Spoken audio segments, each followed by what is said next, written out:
Hello everybody, it's your boy Jimbo back here with another GS video, and today's video is not gonna be too crazy just because if you didn't pay attention to the news, and you've probably seen a lot of people already talk about it, is that the unit that's out, it's Hart, or I guess Awoken Hart. However, his kit and him as a unit is kind of lackluster. Now that doesn't mean you shouldn't summon for him. If you're a huge fan of Hart, then yeah, do one summon. I'm not gonna judge. I'm not gonna say anything, right? If you like the unit, if you're a big fan of Hart, and yeah, I mean, it's up to you. I only suggest you do the one summon, just the one multi, and then call it a day, because more than likely the next collab is gonna be Tensura, and I cross my fingers it will be Tensura. And you will get a bunch, and I mean a ton. Tensura is like the biggest collab we have that gives out so many new units, so be aware of that. Make fair judgment with your gyms. But again, Hart is here. I do like the name of him, Hart the Fabricator. So he's pretty good. He's pretty. If you're able to pop him off, then yeah, he's a great damage dealer for you. But again, that's pretty much all there is to him. A damage dealer, they come and go. But however, in his case, he's very specific, because beyond X, I'm not even gonna pronounce that. Beyond XI, whatever that is, ignore enemies' defense by 100% when Hart the Fabricator is not his status element. The less HP, the more damage. So basically, this guy wants to be near death, but you also want to protect them.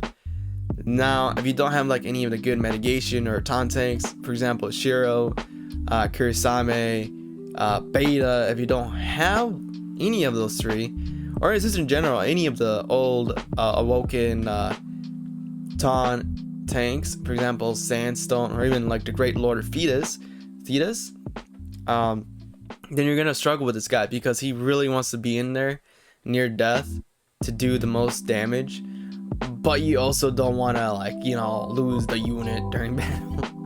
He also has auto restoration, revives fallen ally with 30% HP and allies arc age 200% or 200 up when own self is knocked out. So if you're able to revive him, boom, you got a 200 arc age. But you don't want to rely on that. Really, what you're trying to rely on is the Beyond XI, whatever I can pronounce that. But you're really trying to rely on this over auto restoration. If you do have, I think there's a 5-star support. What was it? Divine Arachnid or something like that. That will help out. But again, this guy is very picky. You really want to keep him safe while he also does. It's weird. The way you play around him is very weird. He wants to do the damage, but wants to be near death, but also wants you to protect him. So it's like a 2-way streak, I guess. However, I do like his special art. Like, look at him.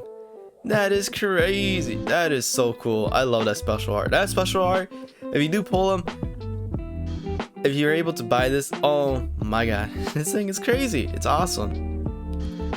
It's called, instead of a phantombullet, he has a broken bullet, so I find that pretty funny. But again, if you don't have any other unit, if you're like starting new again, re-rolling, whatever, then yeah, go for him. You do have some other cool summons, some other banners. You have Shangri-La over here. You do have the Valentine's banners part 2 and part 1. Well, basically 2024 and 2025. You also have the Jumpstart that haven't updated. You have a chance to get some Awoken units. The best one would probably be Wargafin, but again, this is if you're paying to win. You do have a chance to get either Jay or Kurisame, I believe. Let me go to detail. I think Orgon's Fin banner is probably the best one for you. Yeah, you're able to get Jay here. You're also able to get Kurisame in here too, so I think that's a pretty dope thing. But again, that's if you're a whale and you're willing to spend money in this game. I don't suggest you do it if you're free to play. Just keep doing your free daily summons, get that free alch. Do your grind for Shangri-La, get the tickets, because it's gonna be a pain in the butt trying to get the units to luck 120. As for I meant the wrong one. As for his event, we do get a very strong equip, if I don't say so myself. It's a 5-star, which is kind of sad. If it was a 4-star, it'd be pretty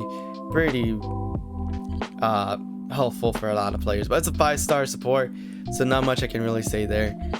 All it does is it autofills arc gauge by 2 and increases dark units damage by 25% for 20 seconds. So if you're trying to nuke or you're trying to sustain in the long run, this is pretty decent. This is pretty good.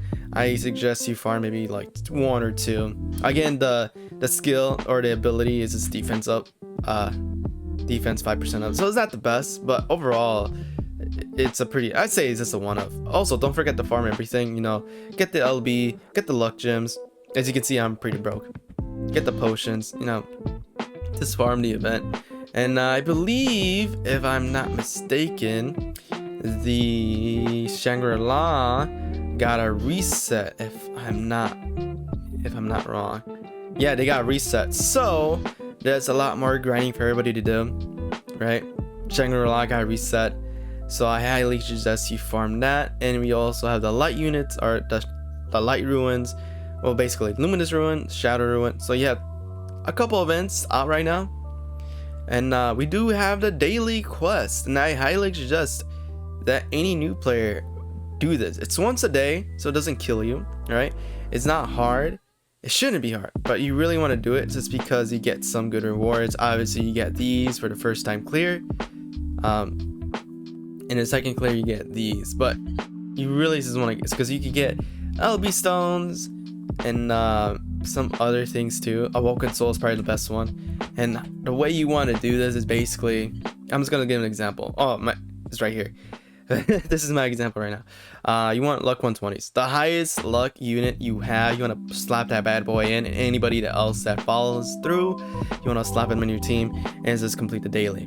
It's not that hard, even for new players. You know, if you get any of the Shangri-La character, you can make them luck 120, and then you can just farm this. It's only limited, I believe, so be wary of that. Any other things I can say is not really much. We do have the Crest Palace, however, there isn't anything that I can really say, since it won't be hard for, or it will be hard for new players. But we do have the half off. That's another good thing we have. But that's pretty much it for today's video.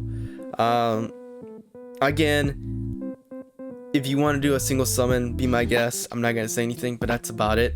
You know, just do the best you can. Make sure you do your dailies. Make sure you farm the reruns, because once Shangri-La leaves, you can't farm anymore. And if you have any of the Shangri-La characters, please don't forget to farm their luck gems. It'll help you out. Trust me, it'll help them out a ton.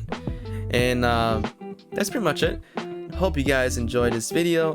Feel free to subscribe, and there will be a playlist in the video popping out soon. Make sure you give it a watch. It contains other content that I have posted for GS, some of my struggles trying to clear the Summoner's Road, and hopefully you guys enjoyed the vid. And catch you all soon. Stay healthy, stay strong, and I'll catch you guys in the next video that I make. Alright guys, bye bye.